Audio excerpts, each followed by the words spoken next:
സംസ്ഥാനത്തെ 7 ജില്ലകളിൽ ഇന്ന് യെല്ലോ അലർട്ട് പ്രഖ്യാപിച്ചിരിക്കുകയാണ്. വിശദാംശങ്ങൾ നൽകിയത് കമലേഷാണ്. ഇപ്പോൾ വി രാജേഷ് മാധ്യമങ്ങളെ കാണുകയാണ്. തിരുവനന്തപുരം എംപിയും കോൺഗ്രസ് നേതൃത്വവും ഇത്രയും കാലം ഈ ബില്ല് അവതരിപ്പിച്ചിട്ടും എന്തുകൊണ്ടാണ് മൗനം പാലിച്ചത് എന്ന് അവർ മറുപടി പറയേണ്ടത്.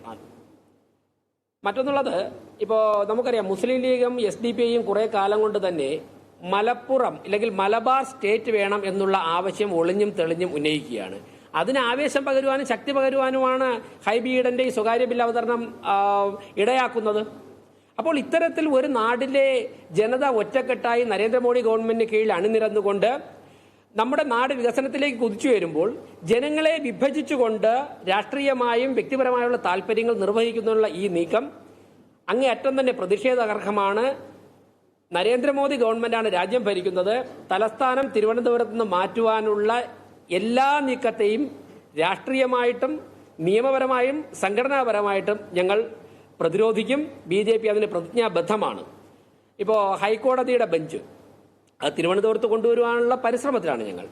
All India institute of medical science തമിഴ്നാടിന് കൂടി പ്രയോജനപ്പെടുന്ന രീതിയിൽ തിരുവനന്തപുരത്ത് കൊണ്ടുവരാനുള്ള വലിയൊരു പരിശ്രമത്തിലാണ്. എന്നാൽ സംസ്ഥാന സർക്കാരിന്റെ ഭാഗത്ത് നിന്ന് അതിന് യാതൊരു തരത്തിലുള്ള പിന്തുണയും ലഭിക്കുന്നില്ല എന്നുള്ളതാണ് അങ്ങേയറ്റം തന്നെ വേദനാജനകം.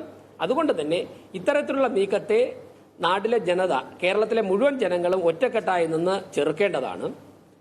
അദ്ദേഹം അതിൽ പറഞ്ഞിരിക്കുന്ന ഒരു കാര്യം, യാത്ര ചെയ്ത് മധ്യഭാഗത്ത് എത്തിച്ചേരാൻ സാധിക്കുമെന്നുള്ള ഒരു വാദഗതിയാണ്, അശാസ്ത്രീയമായ ഒരു വാദഗതിയാണ് അത് ഉന്നയിച്ചിരിക്കുന്നത്.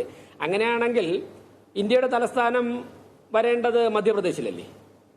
മറ്റുള്ള പല സംസ്ഥാനങ്ങളുടെയും തലസ്ഥാനം പരിശോധിച്ചു കഴിഞ്ഞാൽ അത് സംസ്ഥാനം മുഴുവനും അളർന്നു നോക്കിയിട്ട് അതിന്റെ കൃത്യമായിട്ട് നടുഭാഗത്തല്ലല്ലോ വന്നിട്ടുള്ളത്. അപ്പോൾ ഓരോ സംസ്ഥാനത്തിനും രാജ്യത്തിനും തലസ്ഥാനം നിശ്ചയിക്കുന്നതിന് പിന്നിൽ കൃത്യമായിട്ടുള്ള ലക്ഷ്യങ്ങളുണ്ട്, രാഷ്ട്രീയ പ്രാധാന്യമുണ്ട്, ഭൂമിശാസ്ത്രപരമായ പ്രാധാന്യമുണ്ട്, ചരിത്ര പ്രാധാന്യമുണ്ട്. ഇതൊന്നും തന്നെ മാനദണ്ഡമായി എടുക്കാതെ കോൺഗ്രസ് നേതൃത്വം നടത്തുന്ന ഈ വിഭജന നീക്കങ്ങളെ ജനങ്ങൾ ഒറ്റക്കെട്ടായി പ്രതിരോധിക്കും.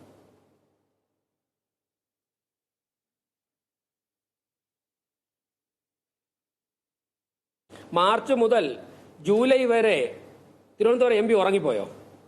ഇത് അവതരിപ്പിച്ചപ്പോൾ അദ്ദേഹം സഭയിൽ ഇല്ലായിരുന്നോ? സൂര്യന് താഴെയുള്ള എല്ലാ കാര്യങ്ങളിലും അഭിപ്രായം പറഞ്ഞ് ട്വീറ്റ് ചെയ്യുന്ന ആളാണല്ലോ ശശി തരൂർ.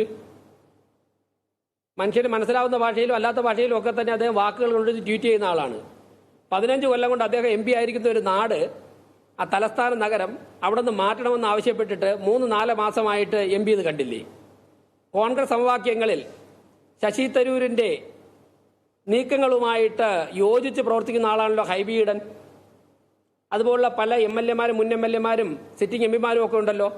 എന്നിട്ടും സ്വന്തം കാൽക്കീഴിലെ മണ്ണൊലിച്ചു പോകുന്നത് ഒരു MP അറിഞ്ഞില്ല എന്ന് പറഞ്ഞാൽ അദ്ദേഹം ഒരു നിമിഷം പോലും ജനപ്രതിനിധി സ്ഥാനത്ത് തുടരാൻ യോഗ്യനല്ല എന്ന് അദ്ദേഹം തന്നെ അദ്ദേഹത്തിന്റെ ചെയ്തികളിലൂടെ സമ്മതിച്ചിരിക്കുന്നു.